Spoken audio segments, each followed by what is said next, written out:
ክርስቶስ ተንሥአ እሙታን በዐቢይ ኃይሎ ሥልጣን አሰሮ ለሰይጣን አግዓዞ ለአዳም ሰላም እምይእዜሰ ኮነ ፍስሐ ወሰላም።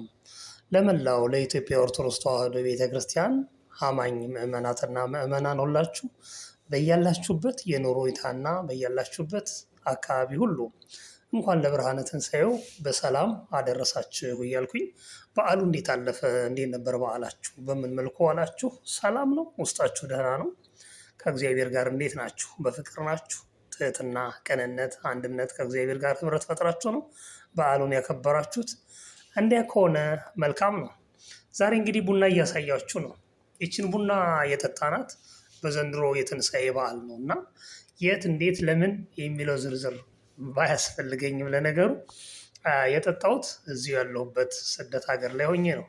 እንግዲህ ያው እንደምታውቁት ቤተክርስቲያን ያሰባሰበችን ወንድምና እህቶች ዘንድሮ ትንሣኤ በዓልን በሚያምር መንፈሳዊ ህይወት ወይም መንፈሳዊ መርሃ ግብር አሳልፈነዋል። ይህም ያው እንደ ማንኛውም ምዕመን ቤተክርስቲያናችን ሄደን አስቀድሰን የሚቆርበው ቆርቦ የሚያስቀድሰው አስቀድሶ ከተመለሰ በኋላ እነሆ በአንድነት ተሰብስበን የአጋፔ እራታችንን በልተን ቀኑን ሙሉ ስለ መንፈሳዊ ህይወት ስንወያይ ስንመካከርና ስንመማር አሳልፈናል። እግረ መንገዴን ይህን ፕሮግራም ላዘጋጃችሁ እህቶችና ወንድሞች ከልቤ አመሰግናለሁ። አያይዞም ደግሞ ይህን አይነት ክብር የሰጠችን በባዕድ ሀገር እንድንከበር በባዕድ ሀገር እንድንሰባሰብና እንደ ቤት እንደ ሀገራችን እንዲሰማን ያደረገችን ቅድስት ኦርቶዶክሳዊት ተዋሕዶ ቤተክርስቲያንን ከልቤ ላመሰግናትና ላከብር እወዳለሁ። ብሎም ደግሞ ስልካችንን ማለት ነው። ለነገሩ ስልክና ቤተክርስቲያን ባትኖር ስደት እንዴት በከበደ። ከዚህም በፊት የተሰደዱ አሉ፣ ስልክ ሳይመጣ በፊት ማለት ነው። ቤተክርስቲያንም በዚህ ልክ አገልግሎቷ ሳይሰፋ በፊት ብዙ ወንድሞችና እህቶች በስደት አሳልፈዋል። አስተውላችሁ ታውቃላችሁ ምን ያህል ከባድ ነበር በዛ ጊዜ ስደት? ምክንያቱም ዛሬ ቤተክርስቲያን አገልግሎቷን በዚህ ልክ በስልክ እያሰራጨች በዚህ ልክ እየተጽናናን ብዙዎች እየበረቱ በስልካቸው ተጠቅመው ሃይማኖታቸውን ያወቁ ከመማር አልፈው ማስተማር የደረሱ የሚያጽናኑ ዘምረው የሚያመሰግኑ ተምረው የሚያስተምሩ ወንድሞችን አፍርታለች ዛሬ ቤተክርስቲያን። ዘመኑን መዋጀት ይህ ነውና ምናልባት ግን ስንቶቻችን በስልካችን ተጠቅመን መልካም ነገር ተግብረናል? ብዙዎች በስንፍናና ባለመስተዋል በስልካችን ብዙ ሞትንና ብዙ መከራን ብዙ ኪሳራን በገዛ ገንዘባችን እያመጣን የምናበጣ እንኖራለን። ነገር ግን ደግሞ ስልክ በጣም ህይወትን ይለውጣል።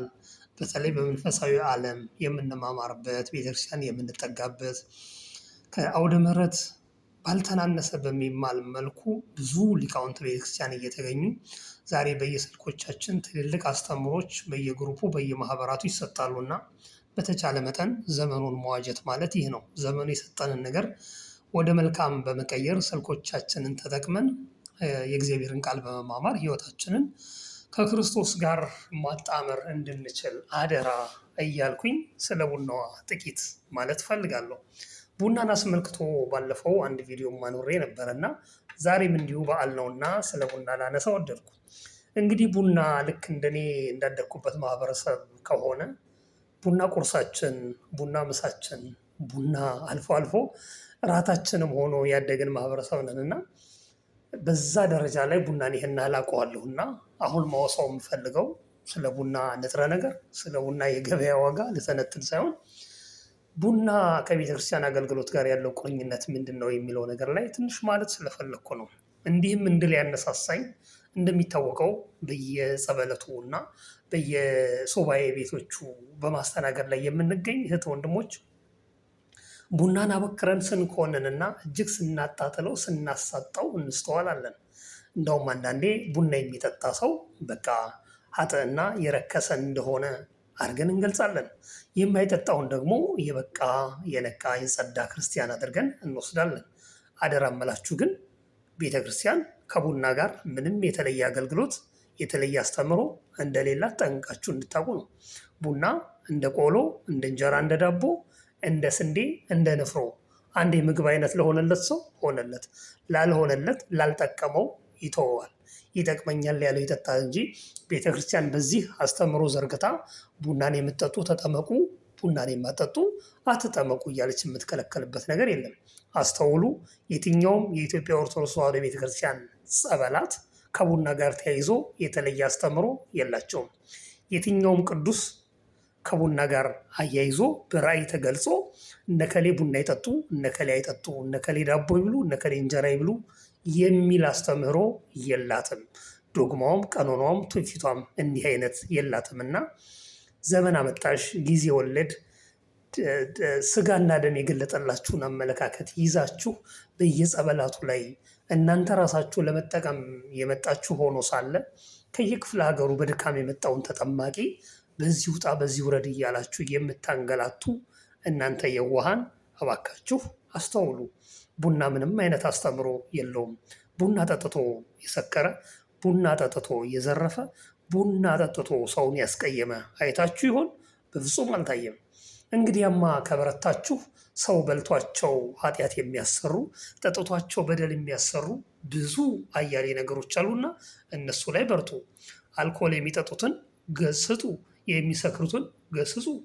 ሐሜተኞችን፣ ሌቦችን፣ ሰራቂዎችን፣ አመንዝሮችን ሌላም ነውር ያለባቸው ሰዎች ንስሐ ሳይወስዱ እንዳይጠመቁ አበክራችሁ ተከላከሉ እንጂ እባካችሁ ቡና ምንም አይነት የቤተክርስቲያን አስተምሮ የለውም። የጠቀመው ይጠጣል፣ ያልጠቀመው ይተዋል እንጂ ጸበል መጠመቂያ መስፈርት አድርጋችሁ አትውሰዱት። አዎ የውስጥም የአካልም የውጭም ንጽህና ያስፈልጋል የትኛውም ጠበል ስንጠቀም። ነገር ግን ከቡና ጋር ያይዞ የሚቀርበው አስተምሮ ይህ ቤተክርስቲያናዊ አመለካከት ነውና እባካችሁ ትታቀቡ ዘንድ በዚህ አጋጣሚ መግለጥ እፈልጋለሁ። ቡና አለመጠጣትም አያጸድቅም፣ መጠጣትም አያስኮንንም። የጠቀመው ያደርገዋል እንጂ ምንም ከዚህ ጋር ተያይዞ እንደሌለው ለመግለጽ አስቤ የመጣሁት መርሃ ግብር ነው ማለት ነው። ስላደመጣችሁኝ አመሰግናለሁ። መልካም የትንሣኤ በዓል ይሁን። በፍቅር በትህትና በንስሐ ሆነን የጌታችን ክርስቶስን አማናዊ ስጋና ደም እየበላን በሃይማኖት ጸንተን በትህትና እየተመላለሰን ለመንግስቱ ወራሽ እንድንሆን እንድንበረታ በያለንበት በስደትም በሀገርም ያለን እርስ በርሳችን በፍቅር የምንኖርባት የደከሙትን የምናበረታባት የሰነፉትን የምናጽናናባት ተስፋ የቆረጡትን የምናበረትበት ክርስቲያናዊ ሕይወት የሚታይ የሚነበብ ለሰዎች አርአያ የሚሆን ማንነት እንዲኖረን አደራ እያልኩኝ እኔንም እናንተንም በቸርነቱ በምሕረቱ ብዛት በአውደ ምሕረትና በቤቱ እንዲያጸናን ከልብ እመኛለሁ። ሰላም ይብዛላችሁ። ሰላም ለሀገራችን፣ ሰላም ለቤተ ክርስቲያን፣ ሰላም ለሕዝባችን። እግዚአብሔር ይስጥልኝ።